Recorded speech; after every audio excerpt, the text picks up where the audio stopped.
8. juuni hommikul 2023. aastal kell 9.45 toimus Prantsusmaal Alpide linnakeses Annecy's Le Paquis pargis järve ääres, kus oli laste mänguplats, massiline noarünnak, mis oli suunatud väikelaste vastu.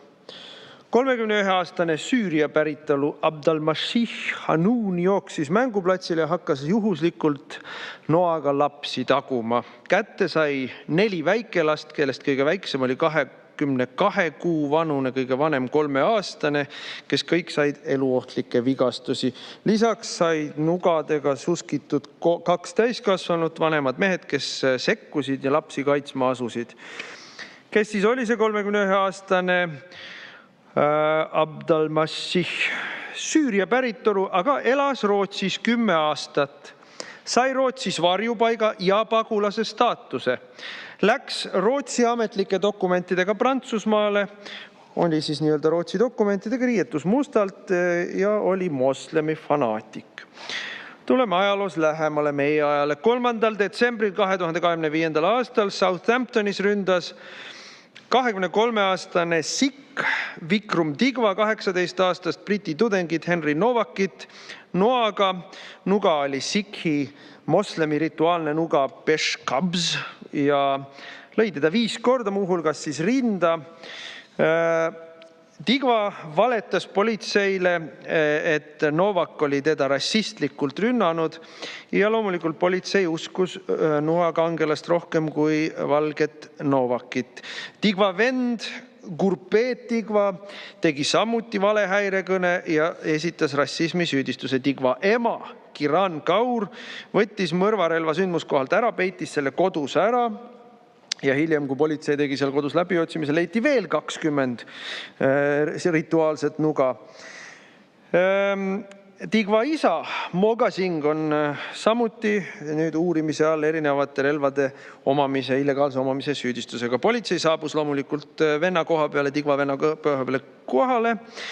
Uskudes valeväiteid pani Novaki käed raudu, mille selle ajal siis ta kaotas teaduse, aga siis jõudis veel öelda 9 korda, et ma ei saa hingata ja 4 korda, et mind on rünnatud. Politsei aga ütles, et me ei usu sind. Ja nii ta seal suri. 23. novembril 2023. aastal toimus Dublini kesklinnas Parnell Square Easti piirkonnas noarünnak kooli juures. Ründaja torkas noaga 3 väikest last ja nende hooldajat. Ohvrid 5-aastane tüdruk raskelt vigastatud. Teiseks 1 5-aastane poiss ja 1 6-aastane tüdruk raskelt vigastatud. Nende 30. eluaastates hooldaja raskelt vigastatud. Ründaja Riyad Bouchaker, Alžeeria päritolu, naturaliseeriti Iirimaal, on seal elanud 20 aastat. Varasemaid mingisuguseid süüdistusi ega kriminaalregistrit polnud.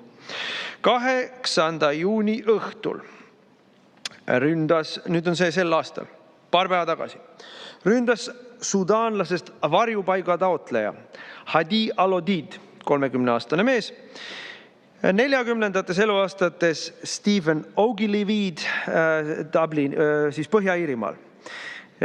Lükkas ta maha ja hakkas noaga teda vastu pead taguma, üritades pead maha nüsida. Ohver on saanud raskeid kehavigastusi silmadesse, näkku, kaelale, seljale ja on praegu kriitilises seisundis haiglas. Rünnak peatati kohalike inimeste poolt sekkumise teel. Ja alguses levis info, et tegemist oli somaallasega, ausalt öeldes, mis vahet meil on, somaallane või sudaanlane. Tema on saanud Ühendkuningriikides varjupaiga 2023. aastal juba. Ja alates eilsest on Belfastis ja teistes Põhja-Iirimaa osades toimunud rasked immigratsioonivastased meeleavaldused ja rahutused, mille käigus on kasutatud ka vägivalda ja minu arvates täiesti põhjendatult. Muuhulgas on rünnatud varjupaigakeskusi, on rünnatud politseinikke ja on põlema pandud erinevaid objekte. Need on jätkuks eelmisel aastal Iirimaal toimunud rahutustele, kus samuti pärast vägivaldseid rünnakuid immigrantide poolt põlisrahva vastu toimasid ulatuslikud meeleavaldused ja rahutused. Ja nüüd teie, reformierakondlased, Eesti 0,02 liikmed, tahate neid inimesi siia tuua? Mis te tõesti arvate, et teieni need õudused ei jõua või? Mis te tõesti arvate, et te olete siin Toompea müüride vahel kaitstud enda tehtud maailma eest või? Kas te olete lollakad või? Mis teil viga on? Kõik, kes selle poolt hääletavad siin praegu, toovad neid vägivallategusid Eestisse. Ja need vägivallateod saavad nad kätte. Rahvavaenulik tegevus on see leping.